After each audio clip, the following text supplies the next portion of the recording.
RSS तो भारत में खाली टिमटिमा रहा है, लेकिन गौतम बुद्ध 145 देशों में इनका जो है परचम फहरा है, वह दीपक है।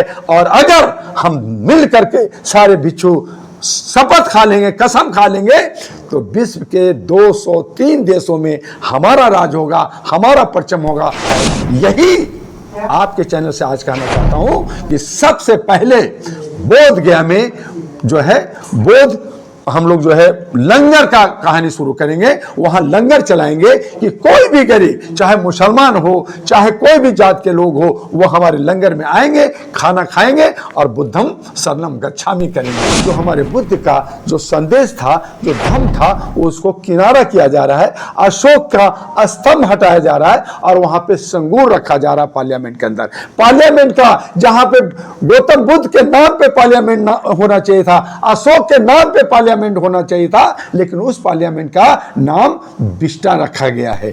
जब मैं आपके कनाडा गया था, जब टोरंटो गया था, वहां भी कहा, दुआ जी आप कहां के हो? मैं कहा मैं बोध गया का हूं। तो मेरे हाथ चूमने लगे, उन्होंने गले लगाने लगे कि आप तो मेरे गुरु की जगह हो, आप मेरे प्रसाद हो। मैंने कहा मेरे भाई ज्यादा मत चूमो, वे चमड़ी मेरी खाना। नम बुद्धाय, जय भीम, वंदामी भंते जी। तो सर, जो आज का जो ये कार्यक्रम हम यहाँ पर कर रहे हैं उसके बारे में, इस मीटिंग के कॉन्फ्रेंस के बारे में, और साथ के साथ जो कल पीस मार्च हो रहा है, आप उसके बारे में थोड़ा सा हमारे दर्शकों को बताइए। 17 सितंबर 2024 की पूर्व संध्या पर हम आपसे रूबरू हैं जी।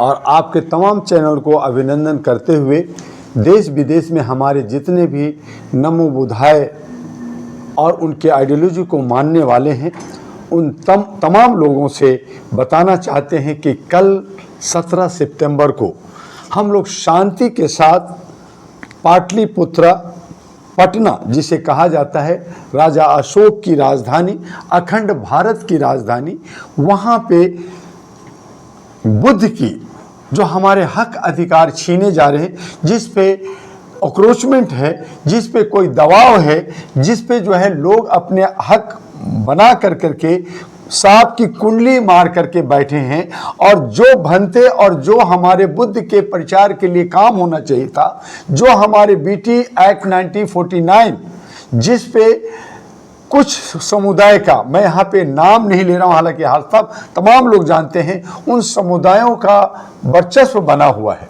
और उस वर्चस्व को ख़त्म करना पहली बात है। दूसरा यह है कि बुद्ध के विचार जो पूरे विश्व में गया, 145 देशों में आज गया, हर तरफ बुद्धमय है।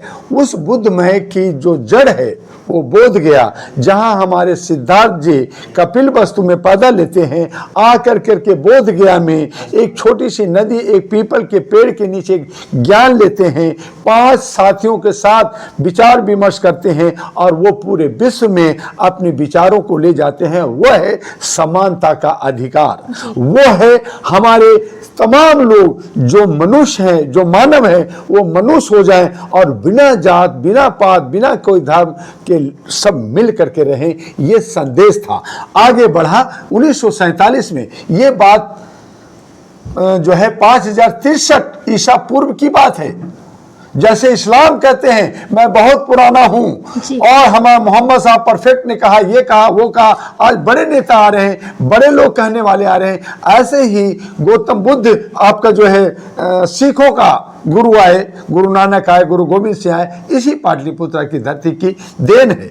इस धरती पर गौतम बुद्ध ने वर्षों पहले, जब हमारे दादा परदादा भी नहीं थे, उन्होंने एक लाइन खींच दिया था, वो इक्वलिटी की, समानता की। जब देश आजाद हुआ, जब संविधान बना, संविधान के रचयिता में जो संविधान के जो अध्यक्ष बने बाबा भीमराव अंबेडकर बने, तो जो गौतम बुद्ध जी ने जो संदेश दिया था, उन तमाम बातों को उसके जो है संविधान में रखा गया। आज हम संविधान को बचाने की बात कर रहे हैं, आज हम लोकतंत्र को बचाने की बात कर रहे हैं। तमाम लीडर, चाहे वो बिहार का हो, चाहे देश का हो, सब कुर्सी कुर्सी का खेल खेल रहा है। जो हमारे बुद्ध का जो संदेश था, जो धम्म था, उसको किनारा किया जा रहा है। अशोक का स्तंभ हटाया जा रहा है और वहां पे संगूर रखा जा रहा है पार्लियामेंट के अंदर। पार्लियामेंट का जहां पे गौतम बुद्ध के नाम पे पार्लियामेंट होना चाहिए था, अशोक के नाम पे पार्लियामेंट होना चाहिए था, लेकिन उस पार्लियामेंट का नाम बिष्टा रखा गया है। तो ये दुर्भाग्य है हम तमाम लोगों का। बिहार की धरती इतनी फर्टाइल है, इतनी इसमें ऊर्जा है कि गरीबी में जीने के बाद भी यहाँ से भारत को सबसे ज़्यादा IAS IPS दिया जाता है। भारत को ज्ञान यहाँ से मिला, भारत को और विश्व को जीरो यहाँ से मिला, भारत को और विश्व को यहाँ से नालंदा और जो है विश्व शिला, ये सारी चीजें यहाँ से मिला। लेकिन बिहार कहीं ना कहीं पीछे है और उस पे हम चाहते हैं कि बुद्ध के जो धरती है उसको किस तरह से बचाया जाए, उनकी सम्मान को कैसे बचाया जाए, उनको कैसे एस्टेब्लिश किया जाए। बोध गया, राजगीर और लुम्बिनी का कॉरिडोर किस तरह से डेवलप किया जाए। और हमारे पास कुछ प्रोजेक्ट हैं, एक नहीं 20 प्रोजेक्ट है डॉक्टर दुआ के साथ, जो 40 साल से बिहार से बाहर भारत के हम तमाम राज्यों में भटकते रहे, देश के 17 देशों में भटका, यूनाइटेड नेशन गया और इसी इशू को हम लोग ले जाना चाहते हैं और ज़्यादा। तो उसके लिए डॉक्टर दुआ बिहार आया है, फिर से आया है, खोया हुआ बच्चा है इसका। यहाँ पे राजनीतिक चल रहा, उसको भी बदलना है। जितने यहाँ के नौजवान जो बेरोजगार हैं उसको रोजगार से लैस करना है। यहाँ महिलाओं के साथ जो आए दिन, चाहे मुजफ्फरपुर हो चाहे भागलपुर हो, हर जगह रेप ही रेप हो रहा है, उसको कैसे रोका जाए, उनको कैसे सत्ता में लाया जाए, उसका रास्ता मैं देने के लिए आया हूँ मैं यहाँ पे। जी, आपकी बात मैं बीच में रोकती हूँ। तो आप तो आ गए, भूले बिसरे हैं, हमारे समाज में हैं, हमारे बौद्ध धर्म में आप आ गए, तो जो आपके साथ औरों से हम क्या उम्मीद कर सकते हैं? जर्नलिस्ट महोदया, मेरे पास मैं आपकी बात को फिर से रोक दिया और जल्दी कर रहा हूँ कि बात समझ गया। चूंकि मैं इंटरनेशनल जर्नलिस्ट का अध्यक्ष रहा हूँ, मध्य प्रदेश स्टेट का मैं मीडिया का अध्यक्ष हूँ, अभी भी हूँ। तो और मैंने 15,000 मैगजीन इशू का एडिटिंग किया, 7 किताबें लिखी हैं। तो मुझे आप इशारा करेंगे, वो बात समझता हूँ। मेरा ये कहना है कि बिहार अगर डेवलप करता है, यहाँ रोजगार बढ़ता है, तो यहाँ गुंडा जो राज है, यहाँ जो डेवलपमेंट नहीं होने की वजह से तो डेवलपमेंट होगी। यहाँ पे हमारा देश विदेश के लोग, मैंने 300 अपना चार्ट लिस्ट बना रखा है, जो अमेरिका, लंदन, फ्रांस, जर्मन सभी देशों में हमारे बिहार के लोग रहते हैं। उन NRIयों को मैं बिहार में लाना चाहता हूँ, जो वो आना चाहते हैं। हमारे ऐसा नहीं है कि इस पर किसी ने पहल नहीं किया। नीतीश कुमार यहाँ NRI का फंक्शन किए, लेकिन उस NRI फंक्शन में 1-2 लोग तो काम के थे, बाकी सब कोई काम के नहीं था। तो वो हम NRI को 300 NRI को यहाँ लाना चाहते हैं, वर्ल्ड बैंक को लाना चाहते हैं, यूनाइटेड नेशन को लाना चाहते हैं। और पूरे देश के जो हम तमाम जो देख रहे हैं, हमारे पीछे जो भिक्षु लोग हैं, जो लगातार अपने धर्म के प्रचार में लगे हैं, इन तमाम लोगों के लिए हम लोग जो है घर यहाँ देना चाहते हैं, बोध गया और राजगीर के बीच में। और आपके जो ये फल्गु नदी है, इसको टेम्स नदी की तरह डेवलप करके दोनों तरफ जो है होटल, मोटल, सोटल, फिल्म सिटी, विश्वविद्यालय, स्कूल, कॉलेज सब बनेगा। तो जब सब बनेगा तो लाखों लाखों करोड़ों लोग जो आएंगे, उनका वहाँ फ्लैट मिलेगा, वहाँ रहेंगे, वहाँ पे व्यापार बढ़ेगा। तो उसके हिसाब से हम लोग जो है फल्गु नदी को टाइम्स नदी की तर्ज पे उसको डेवलप करना चाहते हैं। बुद्ध का वहाँ पे प्रचार होगा। अब हम लोग कहते हैं, इनका ही हमारा कहना है कि हम लोगों को कह रहे हैं बुद्ध धम्म बनाओ, लेकिन वो कहीं जो है वो भटक रहे हैं। कहीं किसी जो है राम के साथ जा रहे हैं, कहीं रहीम के साथ जा रहे हैं, कहीं जो है कृष्ण के साथ जा रहे हैं, और कहीं ना कहीं वो जो है गणेश के साथ भी जा रहे हैं, और वो जो है बहुत सारी जगह भटक रहे हैं। तो भटकने की जरूरत नहीं है, हमें उनको इसलिए भटक रहे हैं कि उनका पेट खाली है, और जो कोई 2 दाना दे देता है, जो कोई लालच दे देता है, उसकी तरफ जाते हैं। मैं आपके चैनल से कहना चाहता हूं कि सिख आज पूरी दुनिया में 3रे स्थान पे, 4थे स्थान पे कैसे आ गया? कैसे आएगा? थोड़ी सी संख्या है, लेकिन विश्व पे छा गया, और आज वो भीख नहीं मांगता, लोगों को खाना खिलाता है। यही आपके चैनल से आज कहना चाहता हूं कि सबसे पहले बोध गया में जो है बोध हम लोग जो है लंगर का कहानी शुरू करेंगे। वहां लंगर चलाएंगे कि कोई भी गरीब, चाहे मुसलमान हो चाहे कोई भी जात के लोग हो, वो हमारे लंगर में आएंगे, खाना खाएंगे और बुद्धम शरणम गच्छामि करेंगे। तो हम किसी को बुद्ध नहीं बनाएंगे, वो खुद बन जाएंगे। तो हम उनको पहले पेट का भरण पूजन करेंगे, उनकी रहने की व्यवस्था करेंगे, उनकी दवा दारू की व्यवस्था करेंगे, उनकी रोजगार की व्यवस्था करेंगे, उनके बच्चे जो भटक रहे उनको करेंगे। तो भारत के तमाम और विश्व के तमाम हिस्सों से लोग खींचे चले आएंगे और तब हमारा बिहार, ये जो बिहार नाम लेकर के दिल्ली के हर कॉलोनी में देखेंगे संगम बिहार, प्रीत बिहार, तो बहुत सारे बिहार है ना जी, वो बिहार से है। आज बहुत सारे धर्म, बहुत सारे जो है धर्म कर करके आज हमें गौतम बुद्ध का या जो अंबेडकर का मूर्तियां लगा रहे हैं। तो अगर हमारा बोध गया में एक सेंटर होगा, जैसे सिखों का अमृतसर या पटना साहिब है, अगर बोध गया होगा तो पूरी दुनिया सिमट करके यहाँ आएगी और सबको रोजगार मिलेगा और पुनः फिर यही बिहार विश्व गुरु बनेगा और अखंड भारत का यहां से मिसाल जगेगा। फिर मैं एक और एग्जांपल देना चाहता हूं। कहते हैं लोग आरएसएस ने धर्म को बिगाड़ दिया, आरएसएस ने ये कर दिया। अरे वो अपना काम कर रहा है, उसका अपना एजेंडा है, वो काम कर रहा है, देश पे राज कर रहा है, देश को मुट्ठी में ले रहा है। आप 563 ईसा पूर्व से आप हैं पुराने, आप क्यों नहीं राज किया जी? जब आपके ही राजा अशोक था। मैं इनसे पूछना चाहता हूं, इन तमाम से पूछना चाहता हूं, आप राज कर सकते थे, आप राज नहीं कर रहे हो, आप उनके पत्थर चाट रहे हो, आप उनके पीछे जा रहे हो, तब कहते हो आरएसएस ने ये कर दिया, आरएसएस ने वो कर दिया।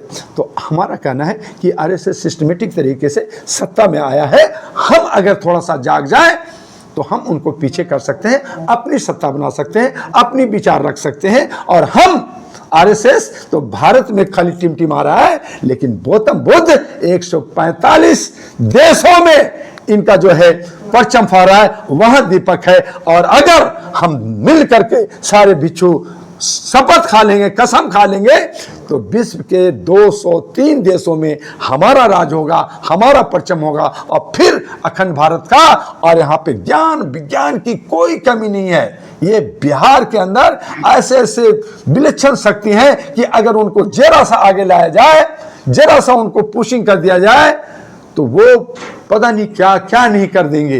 तो आज हमारे वैज्ञानिक की कमी नहीं है, जो बिहार के लोग हैं। अमेरिका के अंदर बहुत हैं। जब मैं आपके कनाडा गया था, जब टोरंटो गया था, वहां भी कहा दुआ जी आप कहाँ के हो? मैं कहा मैं बोध गया का गया का हूं। तो मेरे हाथ चूमने लगे, उन्होंने गले लगाने लगे कि आप तो मेरे गुरु की जगह हो, आप मेरे प्रसाद हो। मैंने कहा मेरे भाई ज्यादा मत चूमो, वे चमड़ी मेरी खा मत जा। तो एक मजाक की भी बात है, लेकिन इतनी आस्था है। मैं लद्दाख, अभी लद्दाख के लोग हैं, मैं लद्दाख में भी गया, उन तमाम लोगों से भारत के तमाम हिस्सों में, विदेश के 17 देशों में गया। तो मेरा ये कहना है कि उन तमाम बिहारियों को समेटने के लिए अगर हमारी नीयत ठीक होगी, अगर हमारी एजेंडा सही होगा, हम सोच अच्छे रखेंगे, तो हम कामयाब होंगे।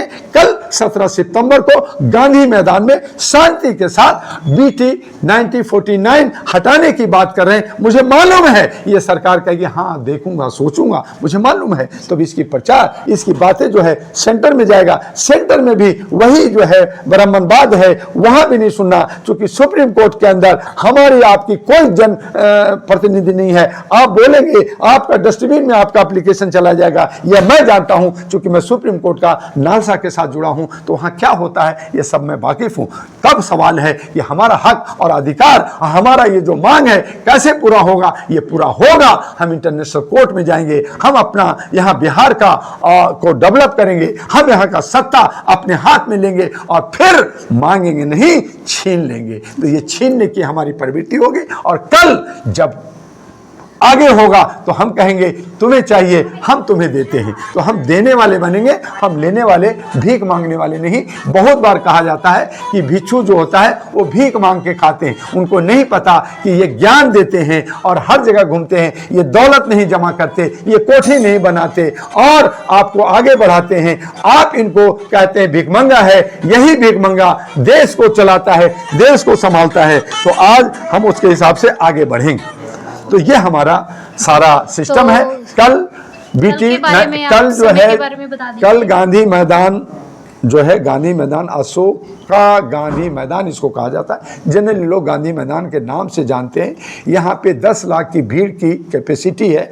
हम देखते हैं कि कितने लोग आ रहे हैं, कितने चाहने वाले। बरसात का मौसम है, बहुत बीमारियां हैं, लेकिन जो लोग भी आएंगे वो बहुत अपने अपने पैसे से, अपने अपने संसाधन से आ रहे हैं। दूर दूर से 40-50 हज़ार रुपया खर्च कर करके आ रहे हैं। तो वो सब एक शांति, एक संदेश, एक संकेत, एक मैसेज देने जा रहे हैं बिहार सरकार को कि मेरे बेटी 1949 का मांग मेरा पूरा कर दो। हमारा बुद्ध जो आप भी श्रद्धा आस्था रखते हो उसके विकास के लिए कर दो। आपके पास फंड है, आपके पास जापान से, आपको दूसरे देशों से, आप एनआरआई बुलाते हैं, आप सेंट्रल गवर्नमेंट से पैसा मांगते हैं, आप जो है विशेष दर्जा की बात करते हैं। अगर बोध गया डेवलप कर गया तो विशेष दर्जा सिर्फ आप सेंटर से मांग रहे हैं, जबकि हमारा बिहार विश्व का विशेष दर्जा रखेगा।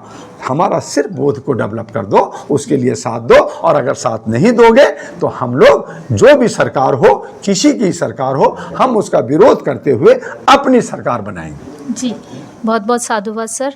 और आपका जो कल का समय रहेगा वो हमारा कल का समय है कि लोग, हमारे सारे बौद्ध भिक्षु जितने साथी हैं वो सुबह 7 बजे वहाँ पहुँचेंगे। लगातार जमा होते रहेंगे, दूर दूर से आ रहे हैं। लेकिन विशेष जो कार्यक्रम स्टार्ट होगा वो 10 बजे सुबह से स्टार्ट होगा और 2-3 बजे तक चलेगा। तो वो हमारा प्रोग्राम है। और तमाम आपके मीडिया वाले से, जब हमारा कुछ राजनीतिक और बहुत सारे एजेंडा है, उसके लिए हमने इसी सर्किट हाउस में 3-3:30 बजे एक प्रेस कॉन्फ्रेंस रखा। जी, thank you so much sir.